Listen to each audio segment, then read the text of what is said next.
Massive welcome to all of our subscribers, first-time viewers, and of course, LinkedIn members to the return of one of my favourite guests here on InfoSec Live, Mr. Greg Van der Gaast, to discuss Tales from the VAR-Side. But before we bring him on, and for those new to the channel, I'm your host, Simon Linstead, and by sharing stories and best practices over the last few months, it's led to over 130,000 views here on YouTube by you, our amazing, I think, 8,187 subscribers. So a huge thank you for your engagement.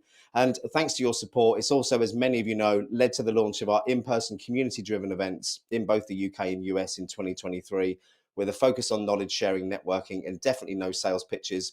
And with 24 events planned across the UK, US, and United Arab Emirates, can't even speak today, in 2024. It's very exciting times. And our next event is on the 25th of January in Austin, Texas. If you're interested, finding out more about it, drop me a line through the community, connect with me on LinkedIn. But meanwhile, back in the community, we have study groups, mentor sessions, and regular network sessions to help you raise your game in cybersecurity. So make sure you check the community out if you haven't already. If you're brave enough to scan a QR code, there's one right there for you. Again, if you don't want to scan the QR code, there is a link in the description for this show. Make sure you check it out. And if you'd like to support the wider InfoSec Live community, or indeed just buy me a cheeky decaf coffee, we do have a way that you can show your appreciation right here on our YouTube channel with 3 tiers of membership, allowing you to show your support in any way that you can. But whether you join or not, being here and engaging with our content is what really matters. So if you're watching this live today, please do like and subscribe. And as we want to make these events as interactive as possible, make sure you drop any questions you might have in the chat. Okay, time for me to stop talking. Let's bring Greg on. If I can find the right button.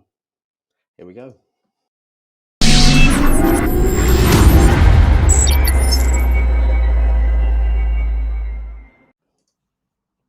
Here he is. I've been gone for 6 months and you still can't find the button. I know. I really need help, don't I? On so many levels. How have you been? Yeah, I've been good. Still need help. We've caught up offline, online, but not live the last few months during your journey with one of the world's biggest value-added resellers, and I'm excited to hear how that's gone and what you've learned. But before we jump into that, just want to say a quick thank you to everyone in the chat. Mad Dog Prashant has said Starlink is working. It's not actually. I'm on a dodgy 4G router, so if I start doing this, I'm not doing an 80s robot impression. It's just my internet. I was doing an 80s robot impression to the new music leading up to the thing. Were you? Yeah. I missed that. It's less aggressive as the last time I was on. I've toned it down. Yeah, it was very. It was a bit. I was a bit like, need more. Yeah. I'm glad you like the toned down vibe. It's a bit better, isn't it? Suits us better. So ignoring the tone. What is it? 5 months? 5 months in? 6 months? Yeah, in? Yeah. 5 months in. Yeah, it's really interesting. Honestly, there's I think like in the past we've talked about how cybersecurity gets sold, and we're talking about pushy sellers, and that's what we call them in the industry, sellers. They're not people; they're sellers. You never hear like salesperson; you always hear seller. Yeah, it's the most derogatory version of the word. I think. Yeah, exactly. As my pancakes on. I saw a really good post today on LinkedIn actually, where a CISO was saying that the sellers in cybersecurity were basically they're all ex-car salesmen who've come across and just want to be influencers now and have no idea what they're doing, and they're destroying the community. So there's one viewpoint which I thought was quite interesting. I wouldn't say that. I did used to sell cars, by the way. One of the really pleasant surprises at CDW, which is the world's largest reseller, was actually just how nice the people are. And I have to caveat that with, we don't actually have dedicated security salespeople. Everyone sells everything, which is also a challenge. But I don't think anyone is pushy at all. And everyone I've seen has actually remarkably good relationships with the customers. I know it sounds like I'm towing the company line now, but this was generally one of my surprises. And wants to help the customer. And the other thing that's really impressed me with is the tenure. You're thinking at your average salesperson, 1, 2, 3 years, maybe. Everyone I meet, 8 years, 12 years, 15 years, 24 years, like crazy numbers. So that's actually quite good. And I know, like, I've dealt with, we have a few other big VARs in the UK that I'm familiar with, and that's not always the case. Some are a lot more kind of draconian and aggressive and this and that. But I feel like, I don't know, at least at CDW, the culture is different. But I think the challenges are actually elsewhere. That's the really fascinating bit. It's once you're behind the scenes. Do you just stopping on the culture before you jump into that? Do you think there's that focus on established relationships because they're an established business and they've got that in place? I think so. Yeah. Yeah. I think the people there are mature enough to realize having a good relationship with the customer is going to take you places. Yeah. Yeah. I think the challenge within security is that it's different to everything else. I recently did this analogy of it's different in that to everything else that's functional, for example. And I recently did this analogy of the pane of glass. I don't know if you saw it. I didn't. Whereas if I buy, I don't know, an ERP system or some other functional platform and I configure it, 80% of the way to perfection, well, I have my platform and it's reasonably configured and I can use it and I'm getting 80% of the value out of it. If you buy a security platform and you don't configure it to 100%, it's all but useless. And chances are it has loads and loads of dependencies that may or may not make it useless as well. And it will only work very, very well if it's set up in conjunction with everything else together to meet your, and my analogy was basically like, if I buy a pane of glass and I want it to be 1 meter long, but it's actually 99 centimeters long, Well, if I plan on using it as a coffee table, I stick some legs on it. It makes no bloody difference. I've lost this much space. I won't even notice, but it's still perfectly functional as a coffee table. If I need that pane of glass as a bottom to my fish tank, it's a big problem because my outcome is zero. And I think that is like one of the biggest issues that I've seen. I see like three main issues in security over my 25 years. And the first one that I realize is just how much we go after tech, but we rarely really implement it well. It's really well documented. We rarely have processes around it. We rarely think of all the dependencies and this and that. I think you could say the same in most industries. That I mean, I look back to financial services and look at the platforms that we use, software as a service platforms there, and people were never using them to their full functionality. But the differentiator here, your point being that it makes a big difference if you haven't done that. Yeah, you weren't using your full functionality, but you were getting something out of it, right? Yeah. Whereas security, if you're not fully using it, then it's pointless. And every other dependency, like I've seen entire environments built where a bunch of virtual machines running a whole bunch of different tools, and all this maintenance is going on and all this that, and then you realize, hold on, what's the hypervisor? What's the actual physical machine underneath all these things? And you realize, oh, it's running on a Windows 2008 server that hasn't had patches available for 5 years and can be compromised, and you control the CPU and memory and disk of all the other devices, and your entire investment is worth bleep all. And I think this is like the really, really big one. That was like kind of the first issue I saw in cybersecurity. Like all this investment in tools, but it's quite kind of disconnected from reality and the dependencies, and there's rarely a level of maturity. We talk about shelfware, and I think nowhere else is there more shelfware than in cybersecurity. Yeah, because you don't actually know if people are using it. I've audited places where accountability is a big problem in security as well. Because I've audited places where they say, oh, we do weekly patching, and you go, it's like, well, your SCCM down, your SCCM server, which you claim to use for patching, has been down for 6 weeks, so you don't do weekly patching. But we did. Honest. But they, so there's a big lack of accountability is a problem, but then no one really knows, no one really sees it. If your sales platform that you are using goes down, everyone knows it immediately, right? So there's that lack of accountability to it. I think the second one I started realizing was like we're not being proactive about it. We're not working, like we're not trying to get the foundations right, and when we see problems, we're constantly firefighting those problems. And you see it with like vulnerability management. People are basically playing whack-a-mole for years when half a dozen business processes are causing 99% of their issues, but they'd rather fix 10,000 vulnerabilities than address 3 or 4 business processes, because that involves having a conversation somewhere. Yeah. And then the third one was people are still treating security as an IT thing and not as a business process thing. So you're trying to do cybersecurity in IT, but you have all these other areas of your business that are full of risk. It was a great one about an airport, and the head of infrastructure was telling me about they have this airside network that's supposed to be highly secure, like the air traffic control, all the other things, the passport controls are all happening over this network, as are a lot of the OT technologies. So the conveyor belt that gets the luggage about has sensors on the motors that check the voltage, so that the hardware maintenance company, which is not a accredited cybersecurity cutting edge tech company, right? It's literally guys who wear Bill and Ted's Maintenance Co. Yeah. So they monitor that, and they see if the voltage on those motors gets erratic, then they change them overnight so they don't fry, because they know they're on the fritz, so they don't go out during a busy period. So they change them overnight when everything's down, and that's very clever in terms of keeping things running.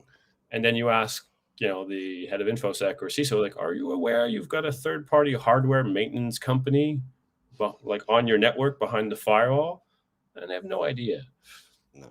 And I think I think that one of the main reasons is that everything has to be watertight, right? One of the main reasons why you see all this increased spending on security, and there's absolutely no visible impact on the actual increase in terms of breaches, is that there's always another way around. There's I fixed this one hole in my fish tank. Great. There's 300 others that you've ignored, or you fixed a hole with toilet paper or whatever. Sounds like the windscreen on my car. Yeah.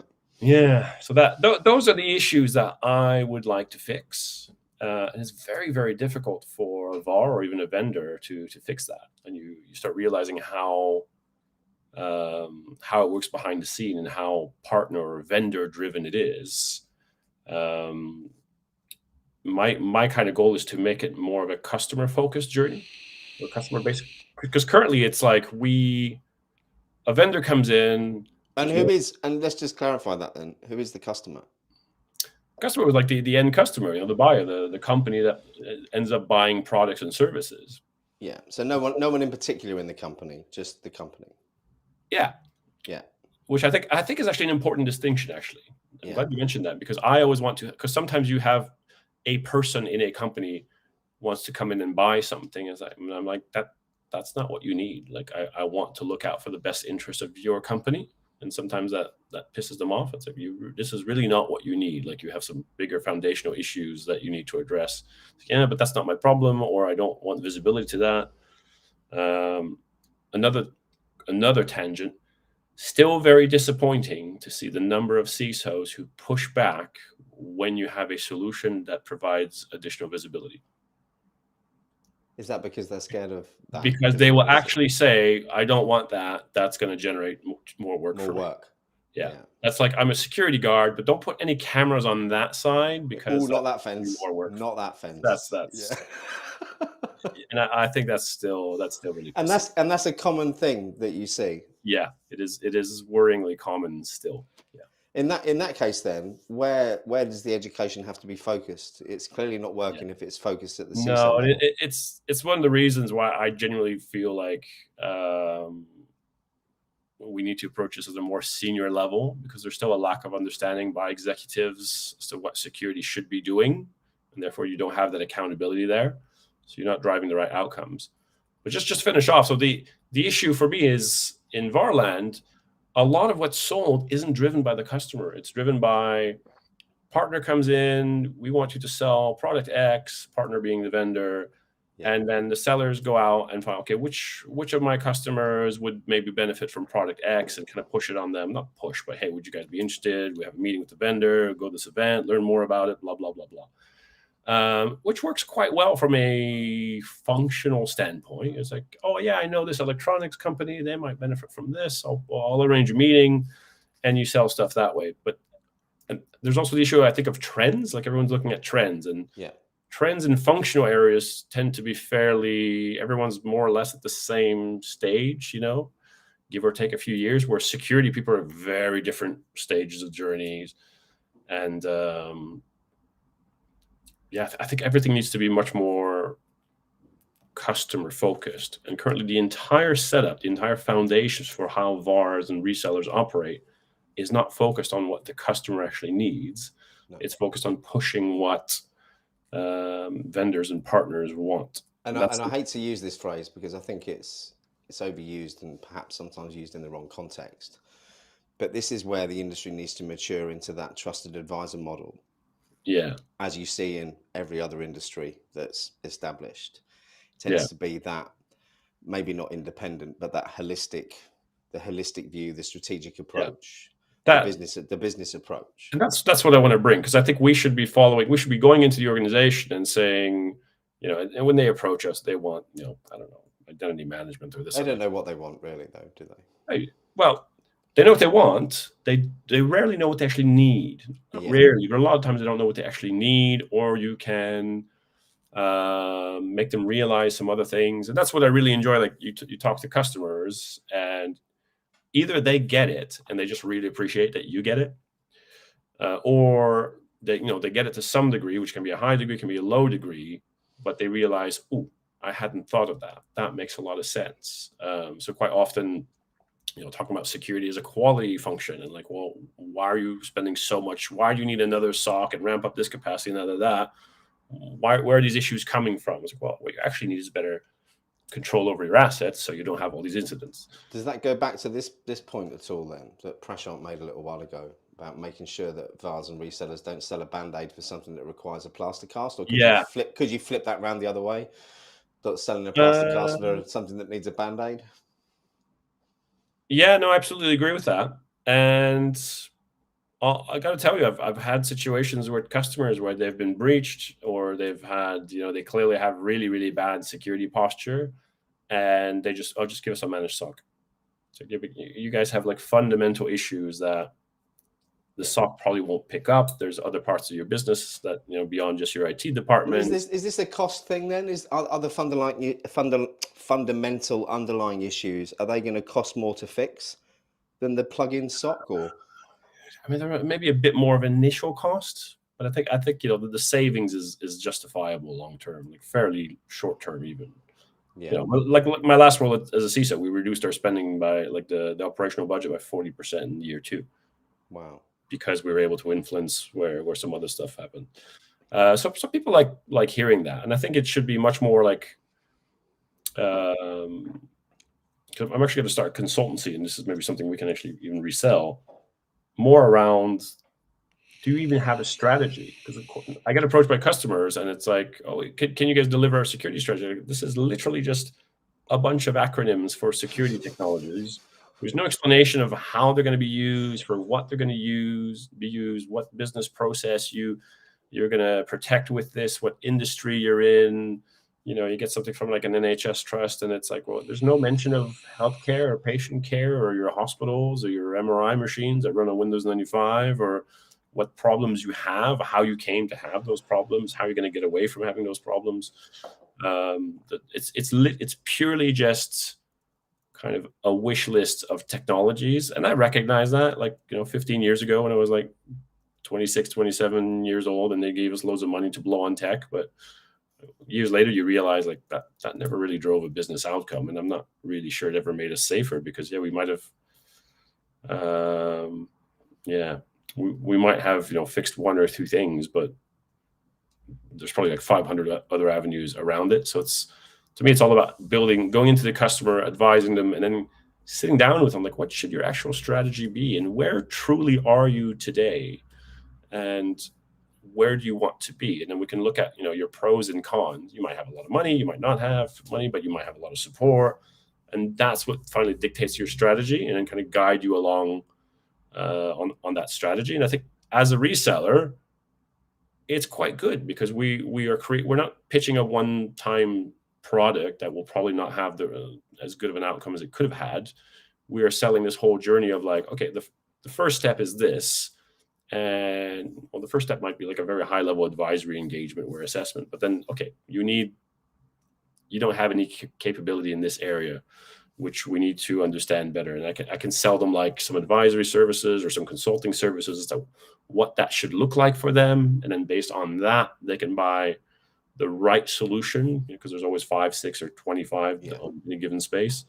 And just then use the Gartner Magic Quadrant. It's fine. Yeah, I want like something more consultative, so we understand exactly what your business needs, so that we can then recommend the right solution that has the maximum overlap between like the capabilities and your actual needs. And then once you've sold them that, actually sell them professional services to make sure it's fully deployed and deployed right. And I think that will require you to spend a little bit more money, but you will get so much more in terms of outcomes. And then on the next, once they see that value, then we take that next step together. And by having done the previous bit, we know exactly how it's set up. So the next bit, we can make sure it's fully integrated very, very nicely. Do you mind if I bring this question up? Joshua Mason. Mr. Mason, good to see you. Thanks for tuning in, my friend. What's the value of a reseller or VCSO like you, Greg, rather than people reaching out to vendors directly? I actually wrote something up on this before the call.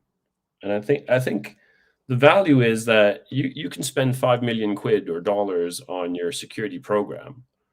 And his previous thing is all about how to build a strategy. And you can spend that 5 million and achieve absolutely nothing but maybe a false sense of security, or you can spend it and really get some outcomes and some cumulative improvements to your security posture, the quality of your processes, where you actually have potentially even a measurable financial ROI. And the difference there is the leadership, it's the strategy. And I think that I've always said this, like, I think that's the biggest skills gap in in security? And you said something before the call where you were talking to executives, and what did they say about security?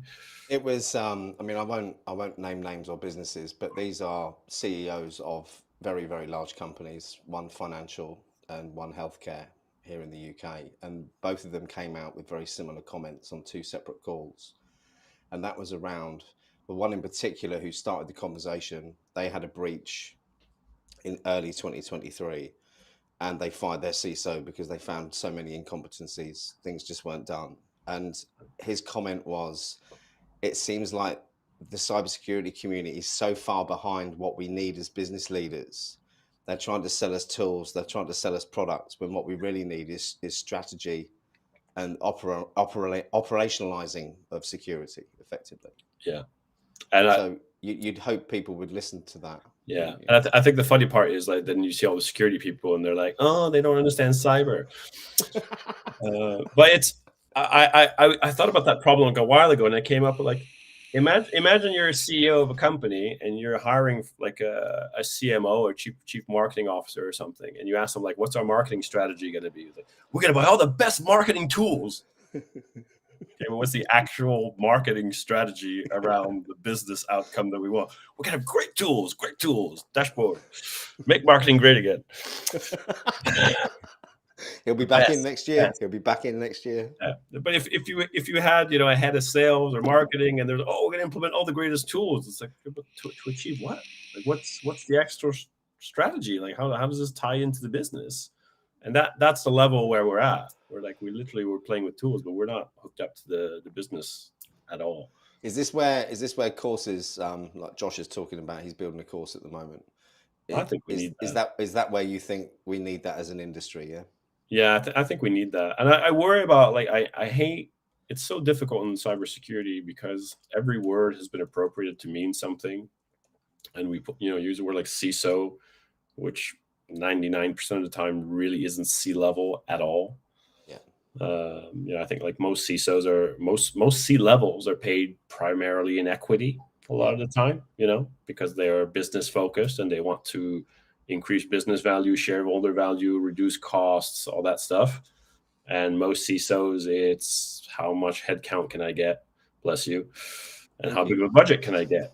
And I still see, I want to drive efficiencies in companies and help them save money and be more secure. It was like, yeah, but if you fix that problem, I won't need as many people. It's like, are you not trying to help your business? Like, not at the expense of my own personal importance. Yeah. And that makes it very poor. And then these same people complain that they can't get in front of the board or don't report to the board or aren't on the board because you're not focused on providing business value. And then you see the recent SEC ruling against SolarWinds and their CISO, and everyone's like, I don't want to be on the board. Fuck me on the board. Fuck the board. Pretty much, yeah. Speaking of which, what did you think about the book? Because I talked about this quite a bit in the book, like that perception and that creating value. What, this book? Oh, wow. I swear to God, this was not staged. It wasn't staged. I'll show you where my bookmark is. I'm on page 210. Moving on to business stubs. I'm surprised that you're actually reading the appendices. But you've read the main book. Yeah, I have. I've read the main book. Yeah, I've read the main book. But the appendices are quite interesting. Yeah. Especially the I've highlighted a few bits. The executive motivation bit I really liked. The perception of the executive I thought was particularly relevant to a lot of the conversations that we have. Yeah. Yeah. Yeah. We've deviated from the VAR-Side. The book, link people to the book later. I will. I'll do it now. Yeah. You randomly talk. I'll find the link. Yeah. Okay. But the book was in 5 parts, and one part was me raging about all the bull crap in security, as usual. Setting the stage. The second one was a lot of the bad things I see. Third bit was how I think it should be more about quality management. And this is something that I'm trying to convince customers of at CDW. Like, as long as there's a reason why the trends in every other industry go downwards like this, and in security to go in terms of issues and incidents and defects and that kind of stuff. And everybody else invests in quality management to the point where the quality investment isn't worth it anymore. And then you operationally risk manage what's left we try to risk manage everything without ever addressing where the issues are coming from. So this year you're risk managing that much. Next year you're risk managing that much. It's great for business. It's terrible for your business. Yeah. And this is the kind of things that we're trying to pitch at CDW or me in general. And I kind of want to create I think a big issue with selling my vision as a VAR is you have to package it. Everything has to be packaged and sold as a product. And selling a journey as a product is very difficult. But if I package a consultancy as a product that, give a few glossy brochures and a website to a seller, he can then sell it. And then I can then take that customer on that journey without all the usual kind of limitations of a very kind of corporate structured VAR. Do you have a problem with me dropping your Greg Van der Gaast website in the chat? No. Is that right? It's gregvandergaast.com. I could not believe that domain was available. I know, who knew? Yeah. Finally. Quick question from Mad Dog. We've got a couple of minutes left. Let's bring your question on, Prashant, if that's okay. We're going for a new 30-minute format for these, and we're going to do one every week. We've screwed the picture already. Keep it fresh. Yeah. Will we ever be able to achieve zero threat model? No. Next question. Okay. And okay, I'll ask the follow-up. And why not? Because it doesn't exist. And I've even spoken to John Kinderbadge about this. It's like there's no such thing, and I think it's like a mindset more than anything, because you have to trust something at some point, and then at some point, like if you look at something like single sign-on, that's actually against zero trust, because now you're trusting that something that's signed on over there is still valid. So Joe, your question: what year will it change? I'm not sure what bit you're relating that to. So if you could elaborate. If you mean the industry taking a more strategic approach, 2024, if we do it right, Greg, is it? Maybe start changing. I want to say it started to change already, but maybe it's just because I surround myself from those people. I had a chat with Drew Simonis, who used to be CISO or VP of cybersecurity for HPE and now Juniper Networks, and I was like, it must just be my personal experience. It's just been unlucky. Like I've just like in organizations where it's been really, really crap. And he just goes like, no, it's everyone. Absolutely. Joe put yes, that. I think as Joe being someone who's now coming into the industry and working his way through, hopefully it will become the norm for people when they start in the industry to start thinking more about the business focus and the strategy of it. It's amazing because you see people who study. It's their hobby for a few years. I recently did a talk at a private secondary school, and they actually had like full-on computer security class and everything. So you finish university and you've been studying this for 4, 5, 6 years, and then you go on, you do several certifications, this and that. And at no point have they learned anything about the business focus or root cause analysis or like real root cause analysis. But then you could relate this to our entire education system being set back in the Industrial Revolution age, churning out people to go and work for other people rather than actually know how anything works. That's a really good point. Yeah. Yeah. Scarily true. I just have a curious mindset. Go read a book on business and finance and MBA. I'm reading one, Never Split the Difference by an FBI hostage negotiator. A lot of beheadings.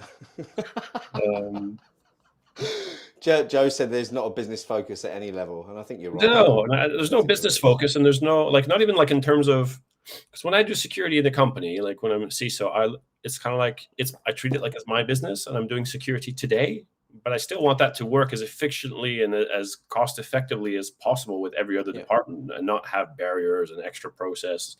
I want maximum synergies. I want feedback. I want everything to work smoothly together. We don't seem to think that way. It's all very siloed and very stop and very IT only. We need to stop doing, I think a big part of what a security program should do is go through every part of the business, look at every business process and make sure that business process is done securely. Stop doing cyber security, do business security. Let me just bring up a couple of comments. Imagine a stash of rotten vegetables. Josh, yeah, don't ruin it. That's my favourite one. That's actually I've started a new competition, comment of the day, and Andrew, you've won it with yours. But Joshua's put, that's the plan, right? We should hold some events and discuss this with leaders. 24 events in 2024, and I'm looking forward to seeing you in Austin, Joshua. So yes, I completely agree with that. And yeah, Andrew, this is the comment of the day for me. Preach zero trust to boomers and have them throw vegetables at you. Yeah. Good. It's got to be As they should. Yeah. Yeah. Okay. One more question from Cody, if that's okay with you. Good to see you, Cody. Since they say VPN is 1.0, zero trust is 2.0, what do you think is the next 3.0 model replacing all of the above? Agricultural farming. Get off the internet. Get an allotment. Pretty much. Let's just all go live. Buy a house on high ground. Make sure you have a boat and plenty of guns. Yeah. Yeah, exactly. Okay. I've got a surprise guest just coming in the studio to say hello quickly. Just show her off. I did show her off on the first show when she was. Well, here we go. When she was 12 weeks old. She's now is she 14 weeks old? She's 14 weeks old. Yeah, she's very small at the moment. She's very happy, aren't you, Beatrice? There you go. Just say goodbye. Thank you. There we are. Cute puppy done. Should help with the algorithm when it comes to posting some screenshots on LinkedIn and YouTube. Have you got time to take Amika's question before we go? Yeah. But I mean, well, I kind of want to wrap up the VAR side of things as well. But I'm just trying to make it more customer driven, more about, I think every customer should have an ambassador that becomes that trusted advisor and that takes them on that journey. And I think that's hugely beneficial to VARs as well, because then you're selling to them at every point in this journey and with a good outcome at each stage, instead of this trying to force fit them whatever partner has a go-to-market strategy and your heads of sales or whatever have told you go and pedal.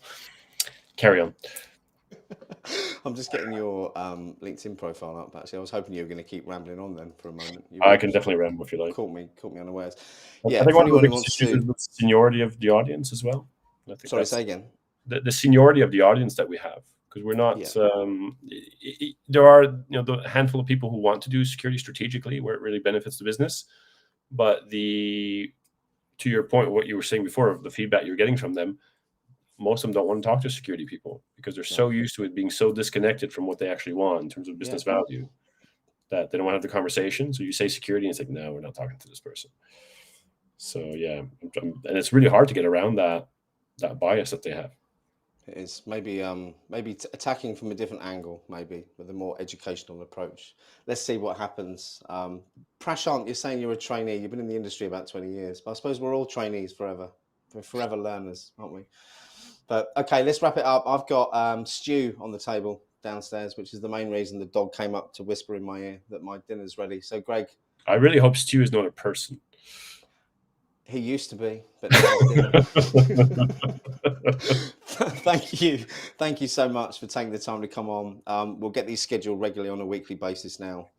And yeah, the more we can talk about this, hopefully the more people will listen and the more change will happen. Yeah, there's still a lot unsaid and a lot of we haven't reached conclusions on today, so we can resume that next time. 100%. Right. If you don't see you before, we're back tomorrow. Actually, I've got a live stream tomorrow, 6 p.m. GMT, 1 p.m. Eastern time, revolutionizing cyber GRC with a company called Cypago. So if you're around, jump in for that. It should be good. If not, have a wonderful Christmas, have happy holidays, and we'll see you when we come back. Cheers, Greg. Bye, everyone.